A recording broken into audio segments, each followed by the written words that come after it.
Hello, everybody. Welcome back to the Like Stars podcast with me, Pete Goodman. And today we are going to continue diving into some of your questions.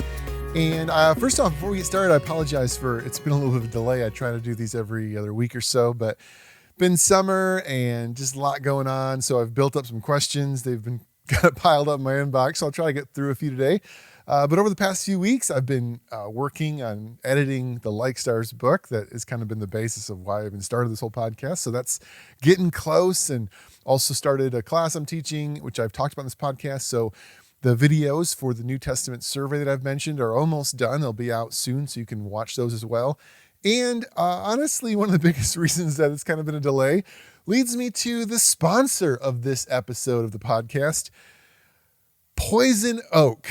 Yep, I am dedicating this episode to Poison Oak, which my kids and I took a little hike through the beautiful Southern California wilderness, and yeah, it didn't end well for me.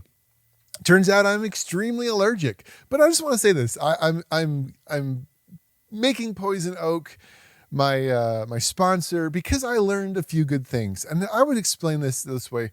Having Poison Oak reminded me of going to Israel the first time. You might say, why? Well, because the first time I went to Israel, it really helped me understand the world of the Bible. It opened up Scripture, my eyes, to things I'd never seen before. And lying in bed in the middle of the night, wanting to scratch every part of my body, I finally understood what it meant to want to shatter pottery and use shards to scratch off my skin. I get it. And seriously, I now understand that if Poison Oak was essentially maybe what covered Job's entire body, his entire body, and he never once actually thought about cursing God and just dying, well, kudos to him, because I thought about it quite a bit. And that was only like half my body. Anyway, what was me? Yeah, it's been a fun couple of weeks, to say the least. And so Poison Oak, you're the sponsor of me finally getting back to podcasting and sleeping. So great, wonderful. So with all that being said, not too much silliness, but I want to dive in. And before I do, as I always say, if you have a chance to like or review the podcast, please do so. It's always appreciated. And if you have any questions, like I'm going to talk about today, shoot them my way, pete@risecitychurch.com. You can also find me on social media, like Stars on Facebook, and my name at social media, Instagram. So with that, let's dive into some of your questions that I've sort of been wanting to get to, but haven't had a chance to yet. The first one comes from Brianna up in Idaho. It kind of sound like a radio DJ. This one's coming from Brianna. No. And she emailed me a great question, which is really, kind of deep, but I want to get into it. In 1 Corinthians 7, she's writing to me, Paul says, a believing husband is sanctified by the wife, and the unbelieving wife is sanctified by the husband. Otherwise, your children would be unclean, but now they're holy. Well, that's a pretty dense, difficult passage. And essentially her question was, what does this mean? Is every child sanctified because of their parents? And really where she took the question, she was asking the question of age of accountability, and is there an age at which the child is accountable to God? And does it matter if one parent is a believer and the other parent's not a believer? There's just a lot of great questions that came into this. And so I wanted to take a minute and just talk about that passage, because I think it raises a lot of good just how do we interpret the Bible? What are we reading? So let's talk about 1 Corinthians 7, what Paul is doing, and then get into this specific passage.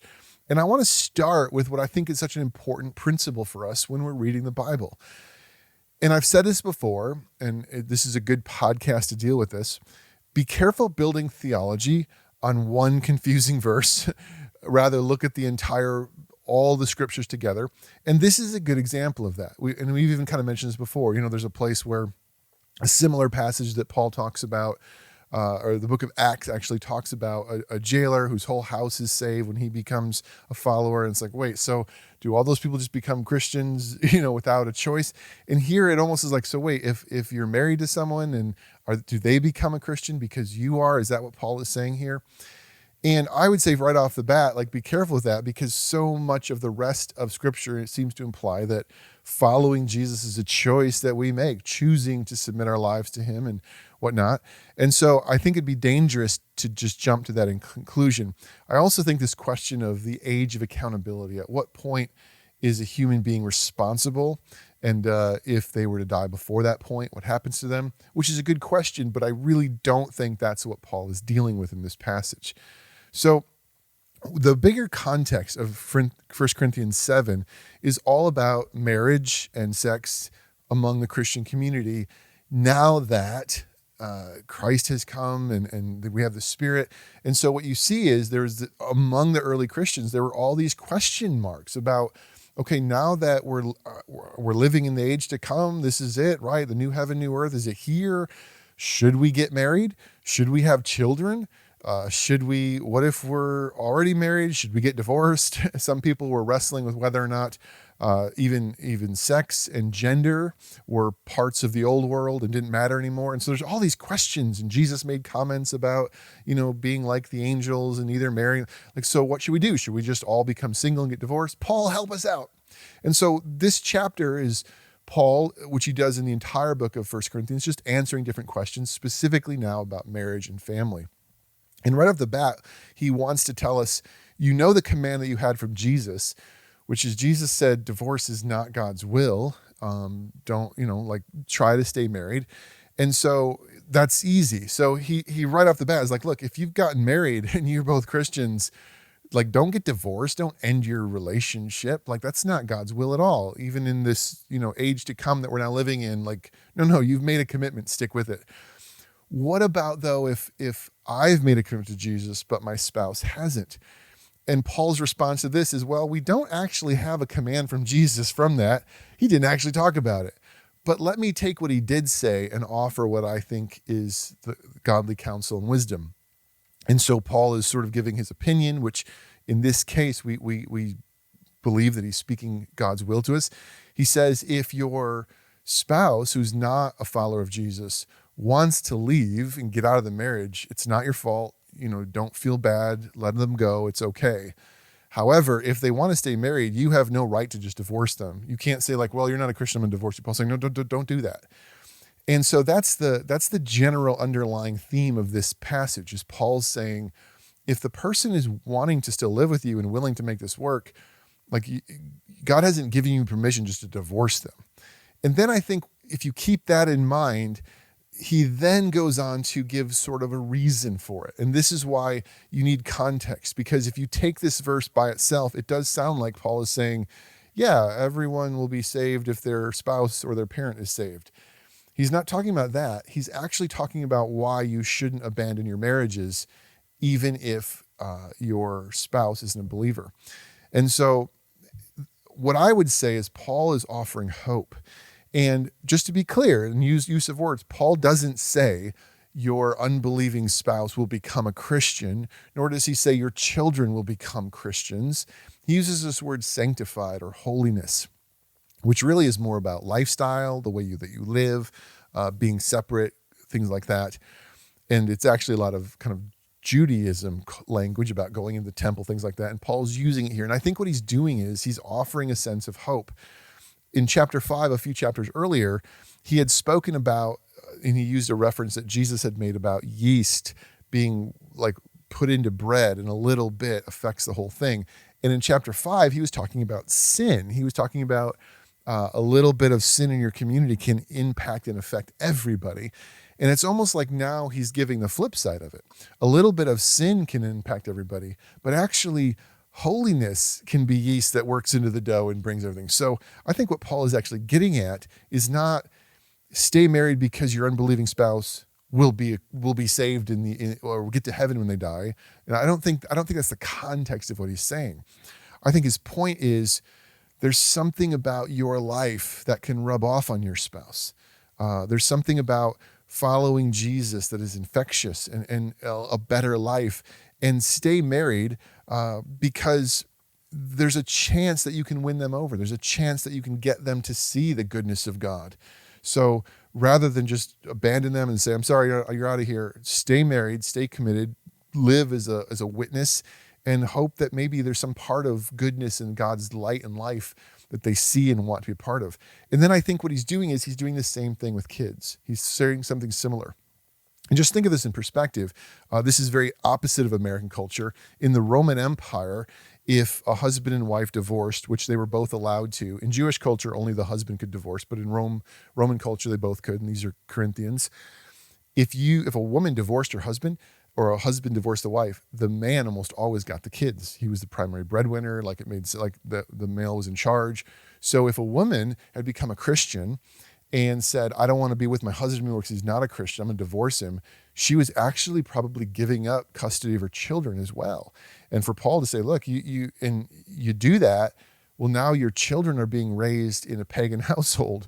You've given up your ability to influence them. And even if it was the man, I think there's still something there about choosing to divorce or walk away from your marriage isn't going to bring about goodness in your kids' lives. Try to make peace and make it work, because ultimately they'll see something better. So again, I would argue that this is not a passage that we should be reading and saying, oh, look, 1 Corinthians 7 says that kids will be saved as long as their parents are. Questions about age of accountability, all those I don't think that's what's happening here. I think Paul is speaking into the question of whether or not I should leave my marriage. And he's saying, no, you shouldn't. If your spouse is willing to work on it, stick with it, because good can come of it. You might influence your spouse, and you're definitely going to influence your children for better or worse. If you leave and they're not in your home, they're not going to see Jesus. They're going to see divorce and brokenness and probably not even be around you enough. Stick with it and let holiness infuse even those who aren't believers yet to see that become. Does that make sense? Good question. Let's move on. Let's do another one. My friend Nate, who sends lots of questions. I love it. Can't answer them all, unfortunately, but he sent me a few, and I think there's just a few good ones. And this one actually kind of builds on it. He asked me, is it weird or problematic that priests, and he's probably speaking Catholicism, are not allowed to be married? Is there any theological reason? And he says, thinking that if it isn't good for a man to be alone and God made us a companion, and marriage and devotion is a running theme throughout the Bible, why must priests stay single and celibate? Which is actually, I think, a really good question. And there are probably, I would say, most of you listening to this podcast likely don't come from Catholicism. Maybe you do. Maybe some of you have the roots in it, though, and maybe you've just wondered. So let me start by acknowledging that I am not Catholic. I wasn't raised in Catholicism, where this is probably the dominant belief system. But I do understand why they do it. I have looked into it. I've thought about it. I've asked questions about other, why don't we? Why do they? So let me start by offering maybe a defense of why they do it, and then my thoughts about why I don't necessarily follow that. So generally speaking, Catholics don't necessarily force priests to be celibate or not get married, have families, from a strictly theological or scriptural point, as much as maybe what we call a missiological. I know those are big words. The difference would be a scriptural or theological is like, here's a belief or a doctrine that tells me I can't do this. Missiological, from mission, says this might be better for me to accomplish what God wants me to do. And that's really what it's rooted in. They see themselves as patterning their lives off of Jesus, who did not get married, didn't have kids, not because you weren't supposed to, but because he was on a mission. He wanted to be completely devoted to God. And he even said, Jesus said, some eunuchs, which a eunuch was a person who, whether physically couldn't or chose not to have kids and be married and have sex, he said some chose that for the sake of the kingdom. And so Catholics sort of base their idea that we've chosen not to. And they also would look at Paul in this same chapter 7 of 1 Corinthians that we just talked about, where Paul actually says, now concerning marriage and concerning kids, Paul gives his opinion, and his opinion is, well, actually, there's something good about not being married. There's something good about being free to just focus on the kingdom and preaching. Paul says when you're married and you have kids, that's a big responsibility. You need to commit to it, and you need to give them. And so that leads into the previous question.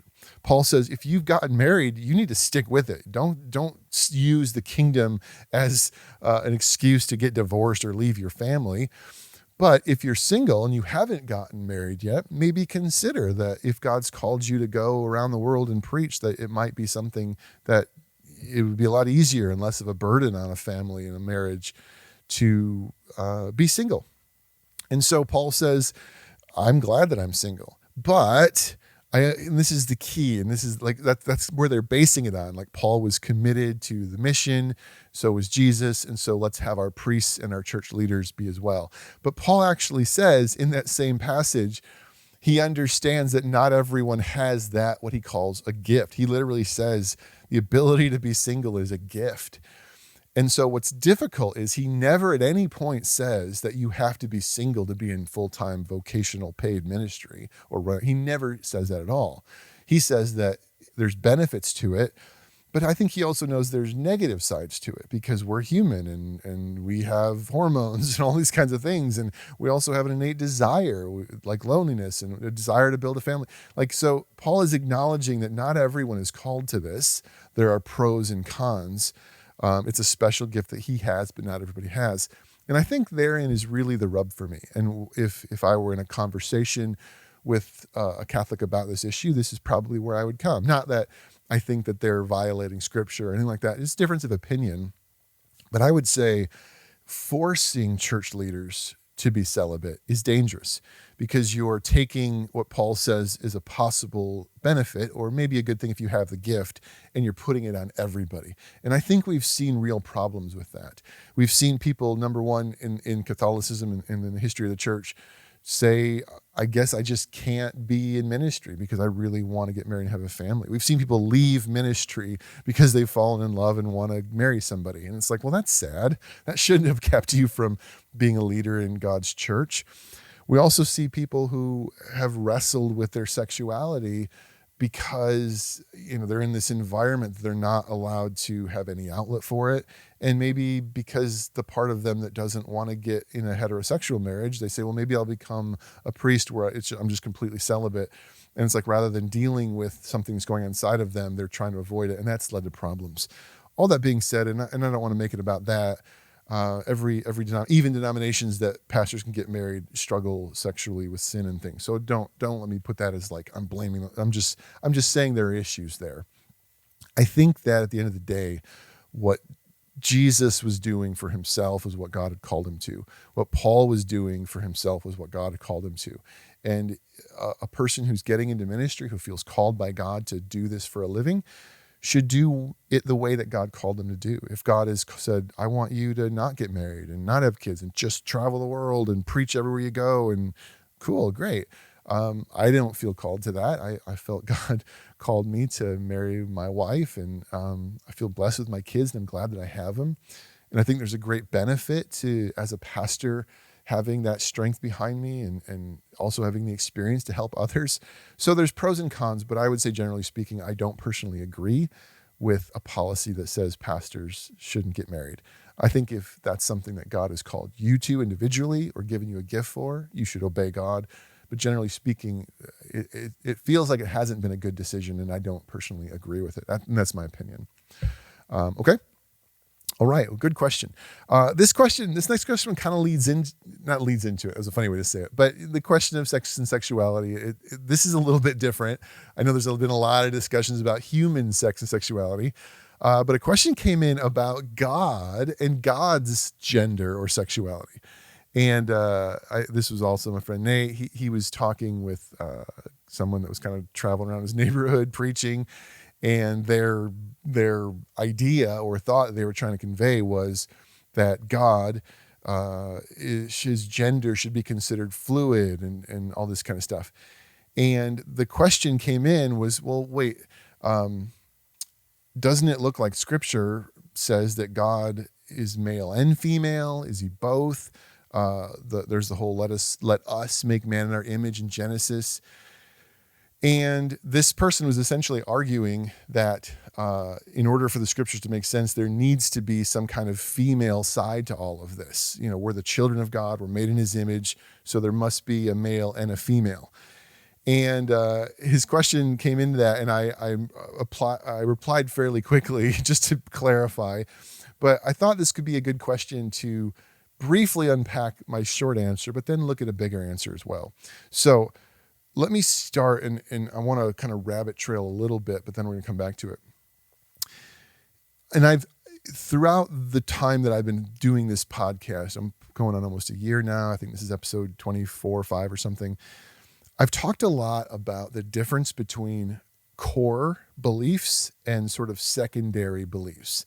And what I mean by that is, I mean, there are some things or ideas that are so central and primary to what it means to be a Christian and what is true about God, that moving away from those ideas is moving away from actually being a Christian. And then there are other ideas like end times, or should a priest get married, where they're like, well, we can disagree on these things and all still be in the same family. The traditional word that's been used, we don't use it a lot because it's kind of confusing, is the Greek word orthodox. Orthodox essentially means right or correct. Orthodoxia, which is opinion or belief. So orthodox is right belief. Sometimes that's confusing because there's actually an entire branch of Christians, especially like in Eastern Europe, Russia area, that call themselves the Orthodox Church, which is fun, right? Like we're the ones with the right belief, but we all kind of do that. It's okay. It's not my point. But traditionally, and on a grander scale, when theologians or pastors or people throw around the word orthodox, what they're basically saying is orthodoxy, these are the core things, like the creed, like the Nicene Creed. Like if you don't believe these basic things, you're not in this, you're on the outside.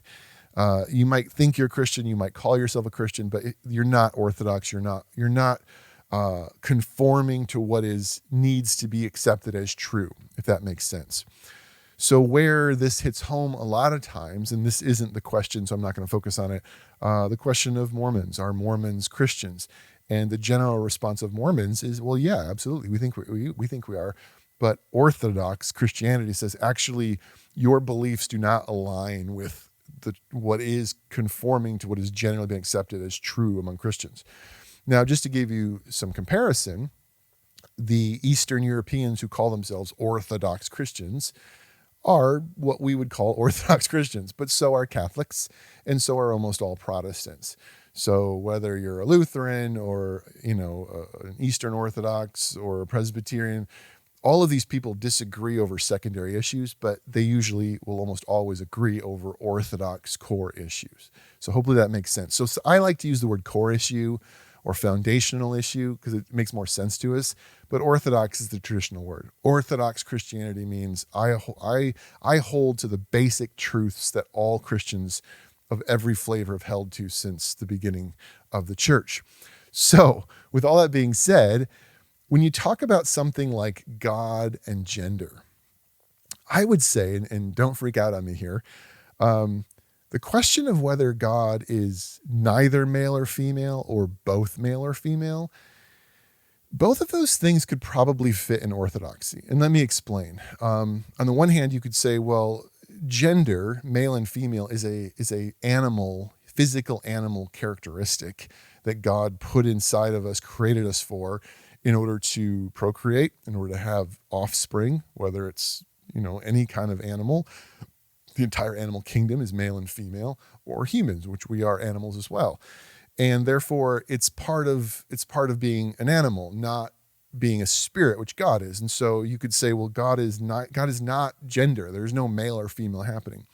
On the other hand, you could say, well, but when God takes himself in his image and who he is and imparts it into humans, is it possible that some of the characteristics that are predominantly female in humans and some of the characteristics that are predominantly male in humans, both of those things exist in who God is?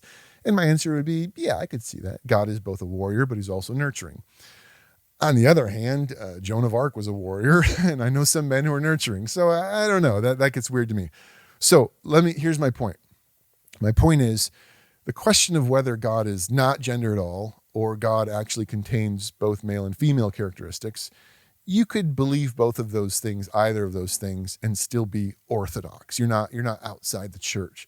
Personally, I don't think God has gender. I think that's part of his creative world, and he's not part of the creative world. He's something different, something other. but I'm not going to lose sleep if someone's like, no, I see male and female in God. Oh, okay, I get it. However, the individual that my friend was interacting with is actually part of a community of faith that calls itself Christian, but if you look at their beliefs, is not Orthodox. And most, all, in my opinion, Orthodox Christians should reject them completely. And the reason is their arguments about gender with God is not an argument about whether God contains signs of both gender, characteristics of both gender. Their argument is a literal reading that says, let us make God, man in our image, that there are two gods that procreated in order to have offsprings of humans, which is just no, no. There are not two gods. Fundamental, core to Orthodox Christianity and Judaism, which we came out of, is called monotheism. Mono for one, theism for God. There's only one God. Anyone who advocates a second God, a second deity, well, there's God the Father, but then there's also a female God. Maybe that's the Holy Spirit or something. No, that is not what Christians believe. Christians believe there's one God who reveals who is made in three. I know that's confusing. The Trinity is confusing. And we could have a whole other talk about that. But when we talk about Jesus, we're not talking about a second God. We believe that who God is three persons in one. And so there's not a female God. There's not a secondary God that the real God, had some kind of spiritual intercourse with. No. There's only one God. There is no female God. And also, I would say anyone that wants to make Jesus a second God, like Jesus, like there's God the Father, but then Jesus the Son is a different second God. They're connected, but they're not the same. That's also not part of Orthodoxy, and that's why Mormons are not concluded. So I know that's a lot. And I know you're like, maybe your brain's spinning. The point I was making, and the biggest idea is this. We can argue over these secondary issues. Well, do you see signs of male and female in God, or is there no gender in God? That's an okay question. Any suggestion that there's another God, you've left Christianity, you've left Orthodoxy. And if you talk to someone and interact with someone who's like, well, I'm a Christian, but I actually believe, that there's three gods. It's like, that's not what the Trinity means. That's not how we think. I think Jesus was sort of like a sub-God or a secondary God created by the real God. That's not Christianity. That's Arianism, and it's been rejected. It's not part of Orthodox Christianity. So we believe there's one God who, in this amazing, incomprehensible way, exists in three persons, separate but equal, the same. That's weird. That's hard to understand, but it's different than having multiple gods who sort of just exist in different realms or something. Again, it's a lot. But I told him basically, like, look, just so you know, like, the person you talk to is not an Orthodox Christian. I think they're a border, and I really almost never say this. I'm very cautious with this word, but I'm saying that they're pretty close to a cult, and I would call them heretical, which again, I rarely say that. That's an accusation I do not throw on a lot.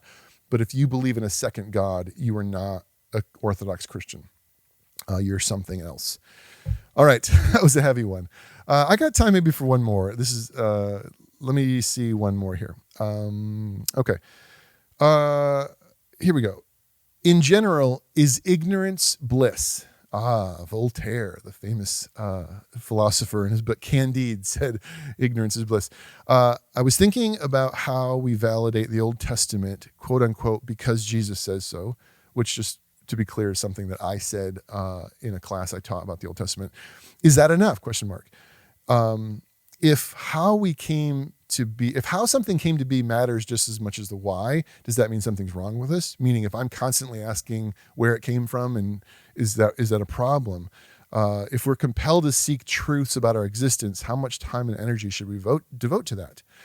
So I think the heart of this question is it wrong for me to not be able to accept easy answers? When you say, well, I just accept it because of this, but I can't do that. Is there something wrong with me? Should I just be like, no, being ignorant is good and accept it? Which is really a great question. I mean, you're speaking my love language asking that question. So I do a podcast for free. I don't get paid for this. I mean, I guess you could say I'm doing it at work. I'm a pastor. But I sit here and record this and edit it and put it out for you, not because I'm getting anything out of it. Just because I absolutely do not think that ignorance is good. I want to be available to answer your questions that you feel confused about. And the reason why I'm often able to is because I am somebody who absolutely does not want to be ignorant and has spent a good portion of my adult life asking questions, researching, trying to get answers. And even now, I don't know everything off the top of my head. Sometimes you guys send in a question, I do some research, I look into it. And so I absolutely do not think ignorance is good. Do I think ignorance is bliss? I mean, wow. Some of you guys, you're like, oh, Pete's going to go into philosophy now. When I was in college, I took an enlightenment course and a history course did a lot of 16th, 17th, 18th century philosophers and things.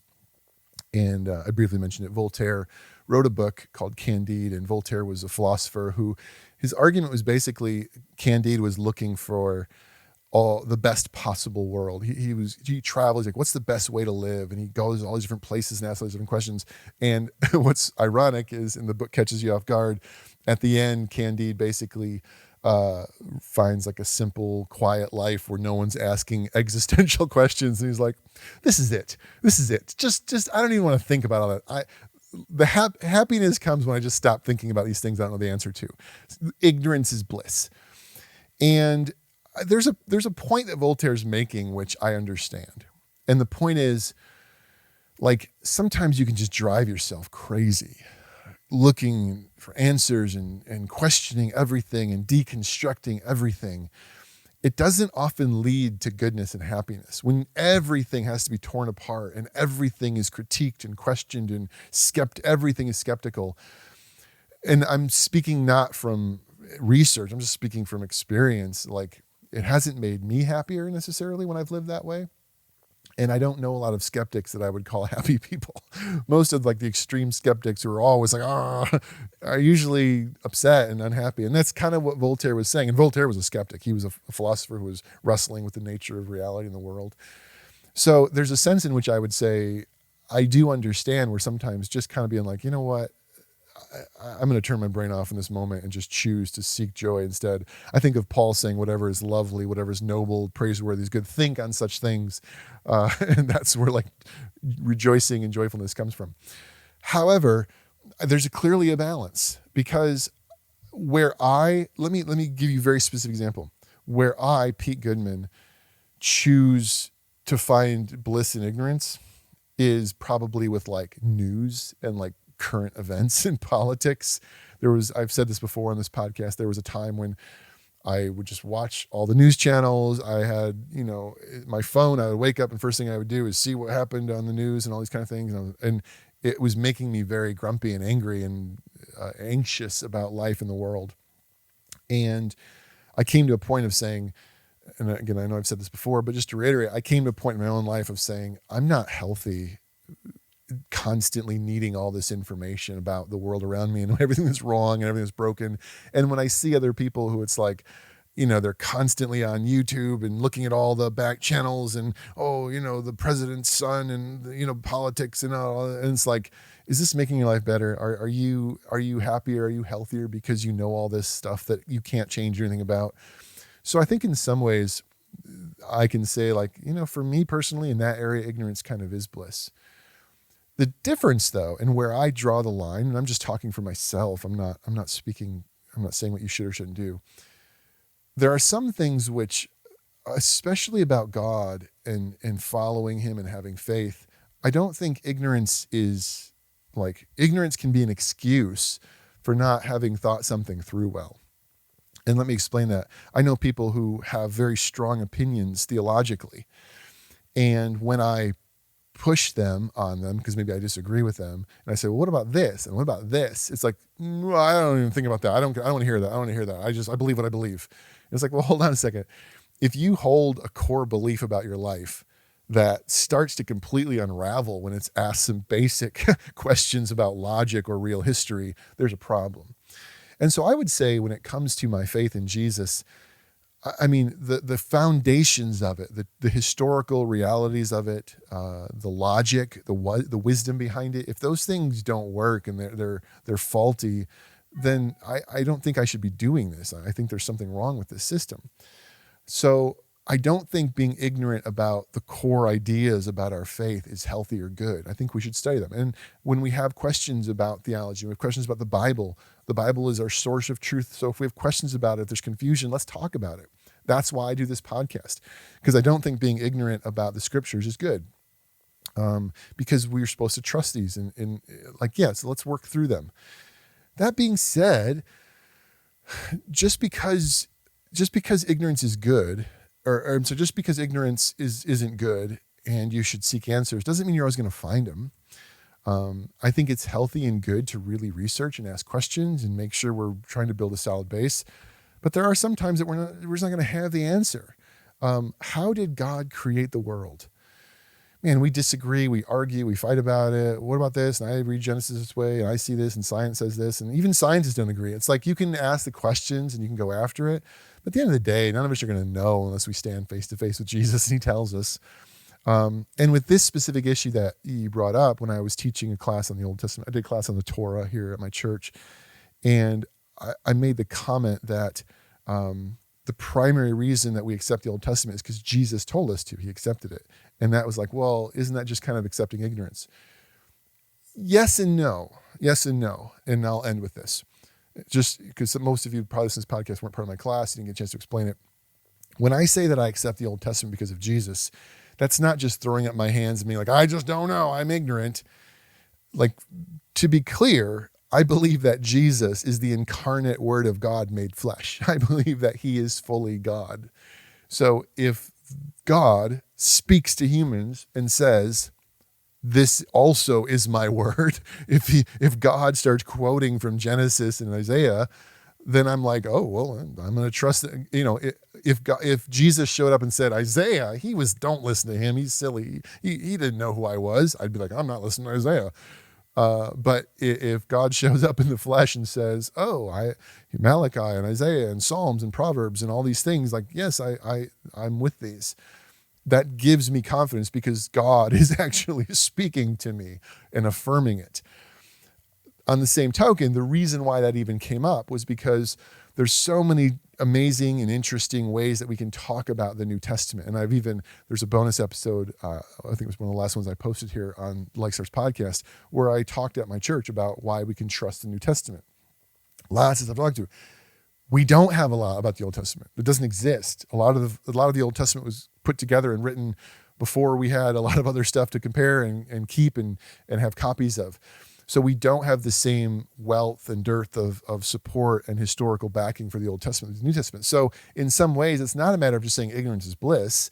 It's a matter of saying we've asked a lot of questions, and unfortunately, we don't have the answers. There are no answers to these. They're not available to us. And so I now have to make a decision, not just put my fingers in my ear and go, la, la, la, but to say, okay, I don't have answers to the questions that I'm asking it. Do I have any answers? Do I have any support that the Old Testament is reliable? Well, I have history and the use of it, but then I also have Jesus. And so that's enough for me. It's not ignorance is bliss. It's saying, no, the words of God coming out of Jesus' mouth are enough for me. And so I will look at the Old Testament as supported by God. There are times and places where ignorance probably is better for you. Just turn it off. You don't need to know some of that stuff. But when it comes to understanding the scriptures and your faith, I don't think ignorance is good. I think we should seek truth and then be ready to trust God if we don't have the answers and they're just not available. Okay, that was fun. Got through some questions. I appreciate all of you. If you've got more, you can send me any questions you have, pete@risechurch.com. Sometimes I don't necessarily, I'm like, this might not be a great podcast question. I might just reply to you an email with my own answer that way. I love doing that. You're never bothering me. If you have a question, you're like, this isn't a podcast. I'm just wondering, shoot me an email. If you live in the San Diego area and you just want to talk or chat, I have a friend, hi, Michael. Michael, every what has it been, man? Like every month or so, he's like, hey, can we grab lunch? I have 9 questions. And we just sit at Chili's or something and we just talk about scriptures. I am open for that anytime. It's literally, that's why I'm doing this. And I know some of you are listening outside of San Diego area, but shoot me an email, ask me anything you want. I'm not Jesus, I'm not God myself, but I enjoy researching and I've spent a lot of time with it. Any way I can help you or help you work through the questions you have, that's why I'm doing this. I enjoy it and I feel called to it. So however I can help, please reach out to me. You can also find me on social media, not to, follow Pete Goodman, but just it's a good place to reach out to me. You can send me an instant message or anything, and find other messages and teachings I've done. I've got a whole list of a whole library of teachings on different things at likestars.us. Other topics I've covered from the stage, preaching things. Check it out if you want. And look forward to more podcasts in the future and continuing to connect with all of you. Have a great week, everybody, and we'll see you on the next episode of the Like Stars podcast. Thanks. You consume me and I burn alive when you're near.